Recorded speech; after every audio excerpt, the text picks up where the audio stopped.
One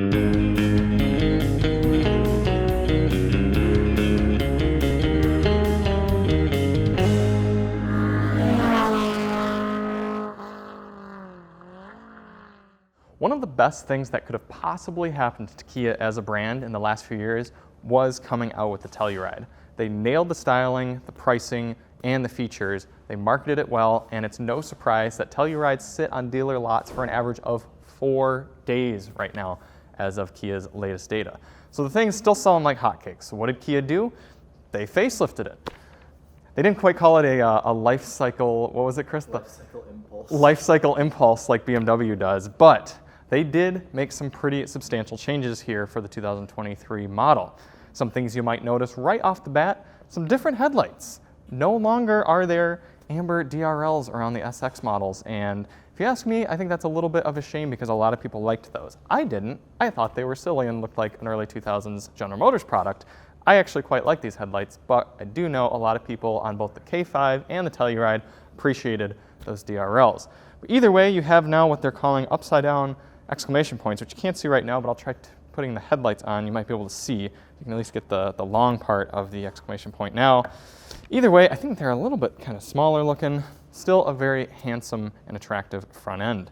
This is actually a new trim for the Telluride, the X Pro. So Kia's been coming out with a sub-brand that's X-Line and X Pro, and it's kind of a little bit more ruggedy, off-road capable cars. The X-Line, a little bit more appearance, kind of going for that rugged appearance, and then the X Pro cars, which we first saw with the Sportage, are actually fitting the bill, if you will, for a genuine off-roader type capability, where you're gonna have a little bit more confidence in going down dirt roads or 2 tracks. I mean, yeah, you're not gonna be rock crawling necessarily, but we did some really incredible off-roading with the Sportage X Pro. If you wanna see that, check the link in the description. And you can genuinely do some good off-roading, and part of that is because of the tires they put on this car. Right here, you can see how meaty these things are. All the X Pro models are getting full all-terrain tires. These specifically are Continental Terrain Contacts. Let me see the size here, 245/60 R18s. A little bit different than the BF Goodrich all-terrain tires that we saw on the Sportage X Pro, but these are gonna be just as capable and really provide a lot of traction and confidence off-road. And what I kind of said in the Sportage is someone might buy this car less for the outright capability of maybe say crawling through mud or rocks or anything, but picture this. You live on a dirt road that you have to drive 2 miles down to get to your house every day, and a lot of deer love to run across that road. If you have something like these all-terrain tires and a deer runs in front of you and you slam on the brakes, you're gonna have a much shorter stopping distance than you would with just a standard all-season type of tire that you'd get on one of the non-X Pro models. So I think more people who buy this car are gonna benefit from that sort of advantage to these tires rather than like the outright crawling and grip abilities. So keep that in mind. We also have a new color here on the Telluride for 23. This is Midnight Lake Blue. And I think it looks quite good. It's almost kind of a flat blue image. I think people are gonna appreciate that.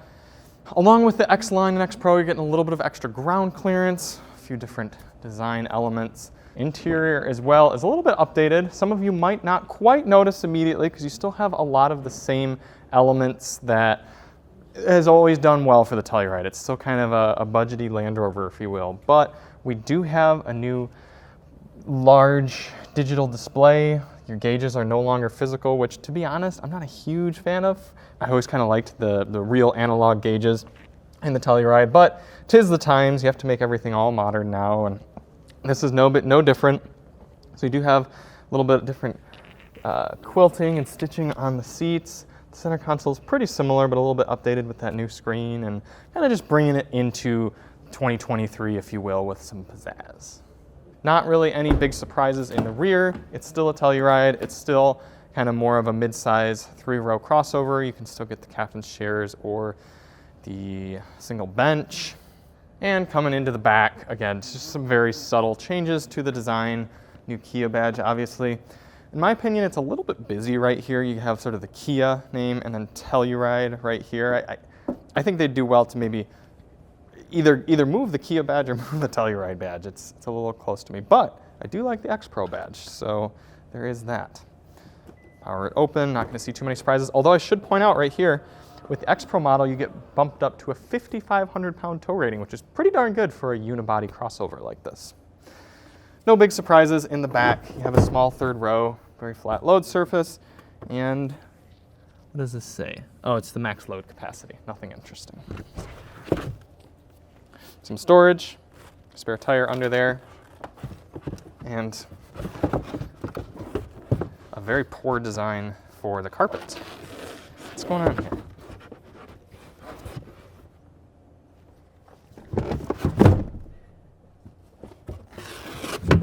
We have some Velcro action going on there.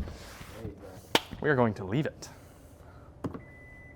That's the new facelift here for the 2023 Kia Telluride. No big surprises. Kia really probably could have kept selling these like hotcakes without any sort of update, but they're smart, they didn't rest on their laurels, and they made some changes to the Telluride that some people might like, some people might actually not quite like.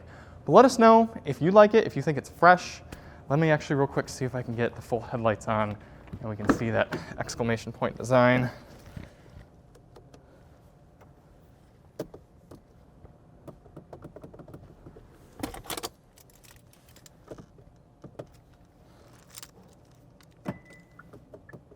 Answer is no.